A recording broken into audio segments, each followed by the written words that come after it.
What happens when a single act of injustice in a small courtroom spirals into a confrontation that shakes the foundations of power? In the sweltering summer of 2025, in a dusty Alabama courthouse, a young black girl named Amara Jenkins stood before Judge Harold Grayson, her heart pounding but her chin held high. At 17, Amara was no stranger to the weight of judgment, both the legal kind and the kind etched in his sidelong glances and whispered slurs. But today, she wasn't just fighting for herself. She was fighting for a truth far bigger than the cramped room could contain. Amara had been arrested for protesting outside a local factory, one that had been dumping toxic waste into her community's water supply for years. The charges were flimsy disorderly conduct, resisting arrest, but the real crime, in the eyes of the town's elite, was her audacity to speak out. Her neighborhood, predominantly black, had suffered silently as children fell ill and elders grew frail.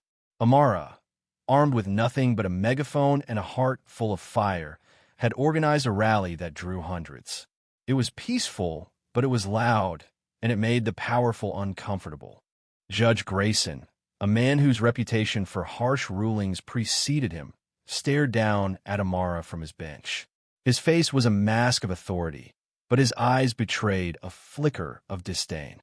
"Young lady," he began, his voice dripping with condescension, "you think you can disrupt this town and walk away scot-free? You people always think you're above the law." The courtroom gasped, a collective intake of breath that seemed to suck the air from the room. Amara's fists clenched, but she held her tongue. She knew better than to interrupt a man like Grayson. The hearing proceeded with the usual parade of half-truths. The prosecutor painted Amara as a troublemaker, a delinquent who'd incited a riot. Her public defender, overworked and underprepared, fumbled through a weak rebuttal. Amara's mother, sitting in the back, gripped her purse so tightly her knuckles paled. The weight of the moment pressed down on Amara, but she refused to break. She'd seen too many of her friends chewed up by this system spat out with records that haunted them for life. She wasn't here to beg. She was here to demand. Then it happened. As Amara stood to speak, her voice steady but fierce, she called out the judge's bias. "This isn't about disorderly conduct," she said. "This is about silencing my community. You don't care about justice, you care about keeping us quiet." The room froze. Grayson's face reddened, his gavel trembling in his hand. In a flash of rage, he leaned forward and struck Amara across the cheek with an open hand. The crack echoed like a gunshot. Gasps turned to cries. Amara stumbled, but didn't fall, her hand flying to her face, eyes blazing with defiance. "You will respect this court," Grayson roared, but his voice cracked, betraying a hint of fear. He'd crossed a line, and he knew it. The bailiff hesitated, unsure whether to intervene. Amara's mother leapt to her feet, tears streaming, but Amara raised a hand to stop her. "I'm okay, Mama," she whispered, though her cheek burned.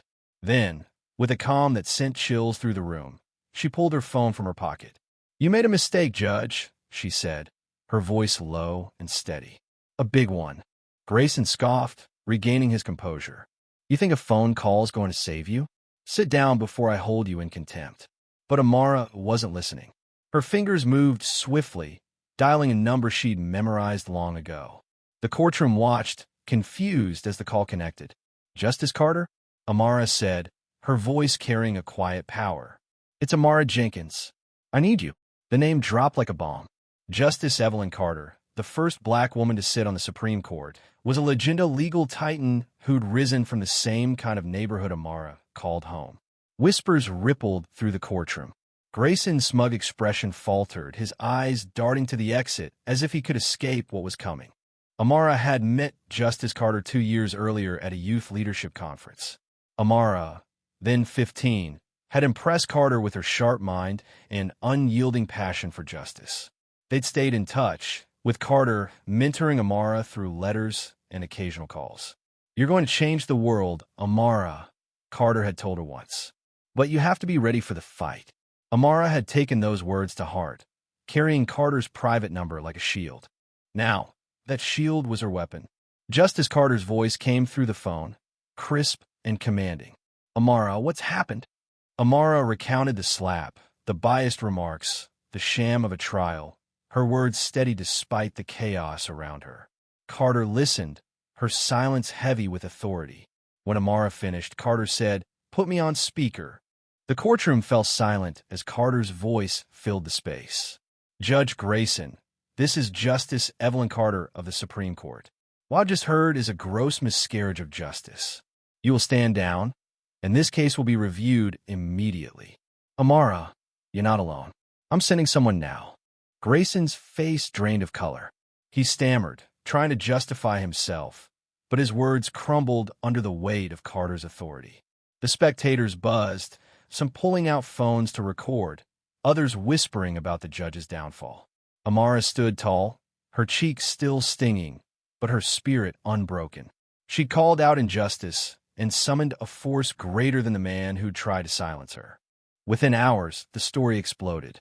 Local news crews swarmed the courthouse, and social media lit up with justice for Amara. The slap wasn't just an act of violence. It was a symbol of a system that had slapped down people like Amara for generations. But this time, the system had underestimated its target. Amara wasn't just a girl in a courtroom.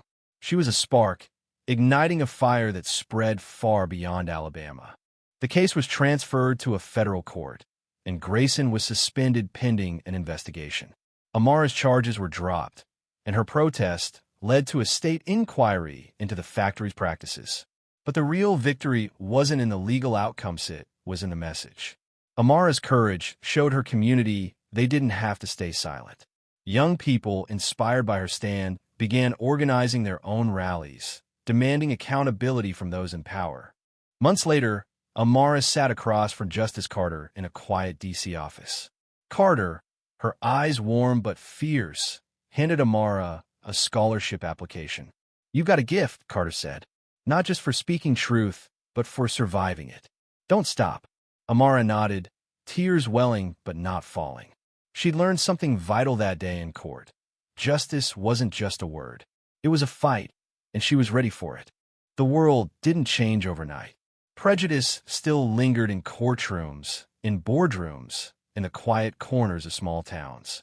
But Amara's story reminded people that one voice, backed by courage and connection, could shake even the highest benches. She wasn't just a girl who'd been slapped. She was a force who'd slapped back not with violence, but with truth. And in that truth, she found her power. Thank you for listening. If you find it interesting, please like and subscribe to follow the next stories.